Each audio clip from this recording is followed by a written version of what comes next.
Heidi, thank you so much for joining us today. So obviously, former U.S. Senator, North Dakota from 2013 to 2019. Thank you so much for chatting today. And safe to say, big supporter of the Biden-Harris campaign and potential administration. Absolutely. I am so excited. In 2 weeks, we're going to bring sanity back to our country and back to government in Washington. So for those voters who are still on edge and they're leaning a little bit towards Biden and Harris, what about Joe Biden? What speaks about him to the American people? Why should people cast their vote? You know, the broken promise that I think is most tragic in President Trump's 2016 election was he promised to unite our country, to bring us together, and he has divided us like no other president in the past. We can't even have Thanksgiving dinner together, not just because of the COVID, but because there is so much anger in our politics. I think that one of the primary reasons is, number one, we're seeing record unemployment. We're seeing a dramatic reduction in the gross domestic product of our country. The economy is not better under Trump. There is nothing to recommend him, and it's time to bring our country back together. And that's why I'm supporting Joe Biden. And obviously someone who was a former U.S. state senator, let's talk about the climate of politics. You kind of just mentioned a major point that there is a lot of tension, especially between parties right now. Have we faced something, or from 2013 to 2019, was it like that? You know, it's interesting. I came in 2012, right after Obama's reelection to the United States Senate. And at the time, I think that Joe Biden would anger a lot of Democrats because they thought he would be too accommodating or too compromising for Republicans. He had a reputation in the United States Senate as a guy who could get things done, a guy who, could slap someone on the back, talk about their family and bring the country together. And that's what he did for Barack Obama. As the ambassador to the United States Senate, I expect that Joe Biden is going to be exactly that Joe Biden when he takes over the Oval Office. And so our great hope is that our country our government can have disagreements, but we've got to get things done. And I think that's the promise of Joe Biden. And looking at Joe Biden, of course, serving as former vice president, and then now we have the Trump administration, which is safe to say something that has never happened in the White House, or at least the tactics of President Donald Trump. So how will the Biden campaign, let's also tie in Dr. Joe Biden as well, how will they stack to the current administration and their tactics or overall persona? Well, I think you won't see political rallies on the White House grounds. There was a report that was recently done in a major national newspaper about all the norms that have been broken, all of the things that we said could never happen. I have a friend who said, America's finding out that their democracy and their traditions were on the honor system. Joe Biden's going to bring honor back to the Oval Office and back to the White House and back to our government. He's not going to be doing political rallies on the grounds of the White House. I think that's just an illustration. We're going to see more and more of those norms and those traditions reestablished under Joe Biden.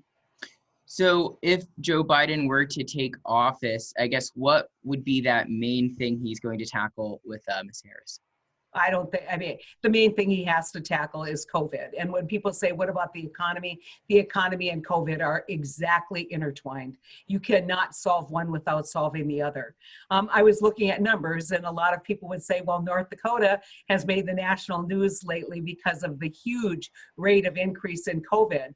When you compare North Dakota to Vermont, two different approaches to this, you see that North Dakota has over 400 people dead, and Vermont has just barely over 50. States of similar size, and Vermont's much denser than North Dakota.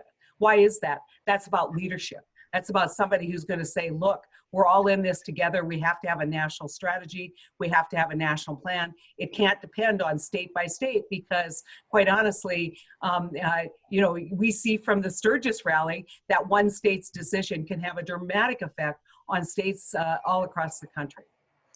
Is it safe to say, I guess, looking at the president's handling of the coronavirus, do you think that is one of his major fails? Of course, in Pennsylvania, we have, I believe, just under 10,000 deaths from the virus. So I guess, is that something to attribute to the Trump administration?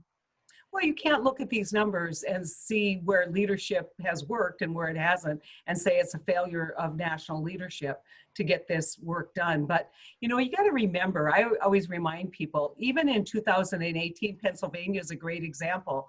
We saw Pennsylvania elect Democrats to the United States House of Representatives. People were already exhausted by the behavior, and that was before an economic collapse and before COVID. And so COVID is just a further casualty of a behavior and a lack of leadership in Washington. And now, instead of just affecting other parts of our life, it is literally affecting our families in a very direct way. And so, you know, it's time for new leadership. There's no doubt about it. And we have both of these guys out, still campaigning, of course, a week or so until the election just over. Let's talk about the different dynamics between their rallies. Of course, you have Joe Biden, who has had these closed, I guess you could call them COVID mitigation, safety, appropriate type of rallies. And then you have the president, who has gone on the record, of course, not wanting to wear his mask, just speaking out against science as well, just surrounding the virus. So I guess, what is your take as a former political leader seeing that, I guess, demonstrated? You know, I always tell my kids, don't pay attention to what people say, pay attention to what they do. And I think Joe Biden is modeling the kind of leadership we need in this country to tackle the pandemic. Donald Trump is feeding his ego with huge events that could potentially and more likely become super spreader events, just like the event he held on the White House grounds that basically took out a huge percentage of the staff at the White House. And so he's risking so much to basically do the feel-good things that make him feel good about his campaign.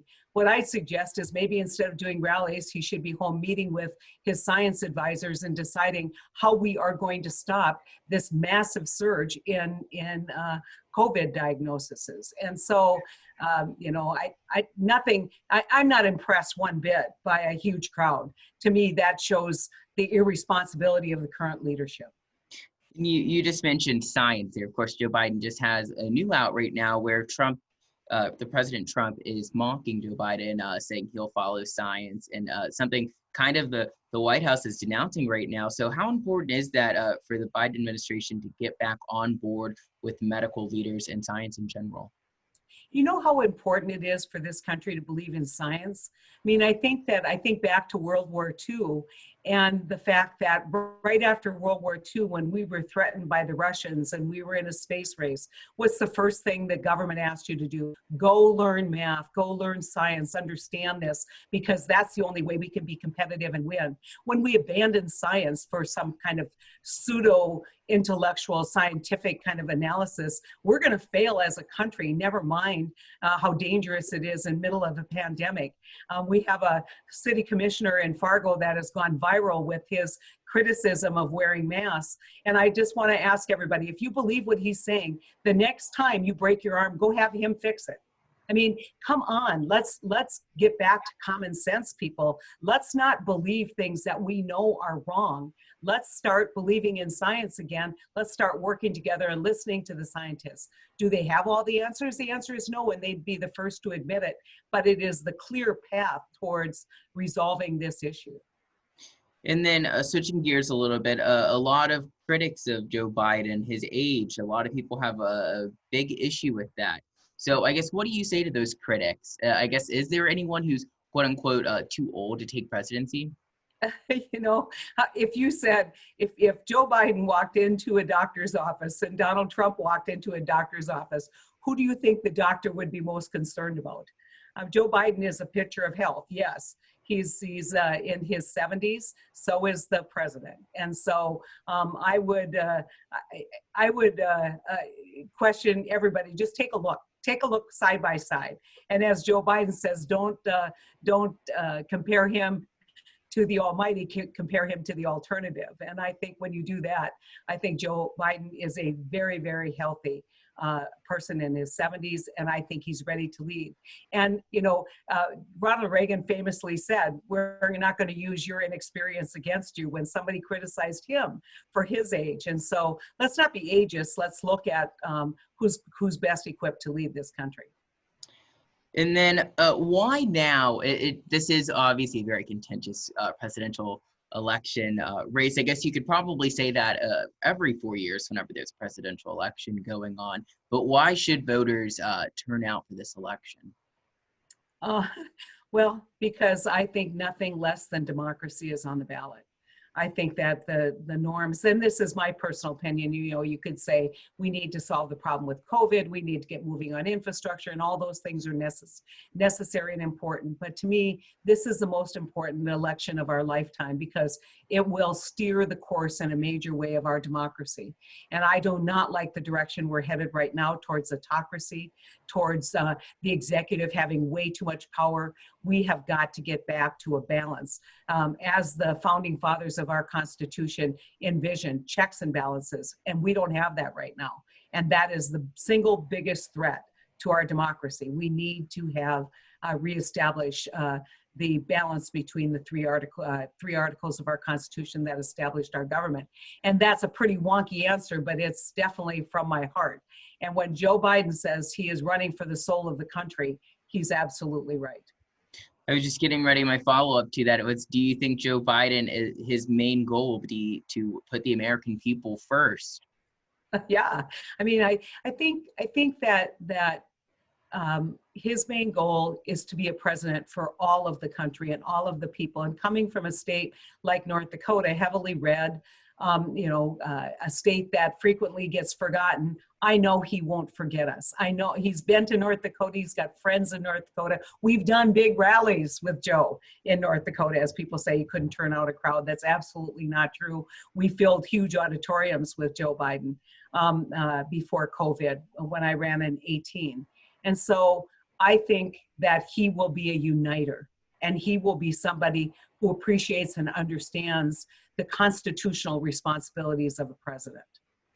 And then I want to switch gears a little bit. Another major thing, at least for the last couple of weeks in the news, has just definitely been the confirmation hearing for Amy Coney Barrett. She's gone on the record, I believe it was 2009 or whenever she was teaching at Notre Dame, said that she thinks it's inappropriate to hold a confirmation hearing during an election year, let alone about 3 or 4 weeks prior to an election. So what is your take overall? Of course, you were in office still whenever Kavanaugh was there and you voted against him. So what is your take overall? Well, I also voted against Amy Coney Barrett for exactly these reasons.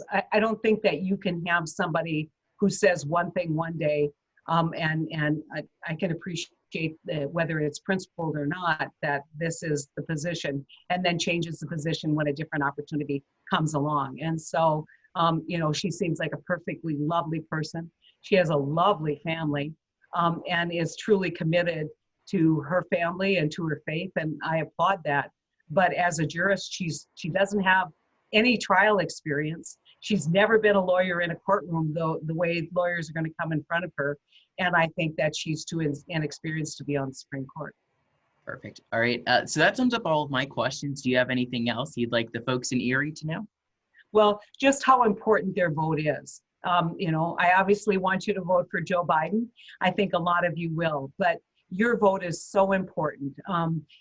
Every vote in America is important, and I want to see a record turnout, because it tells me that our democracy is still very vibrant. So set the example for your children and your grandchildren, and get out and vote. Perfect. All right. I'm going to stop.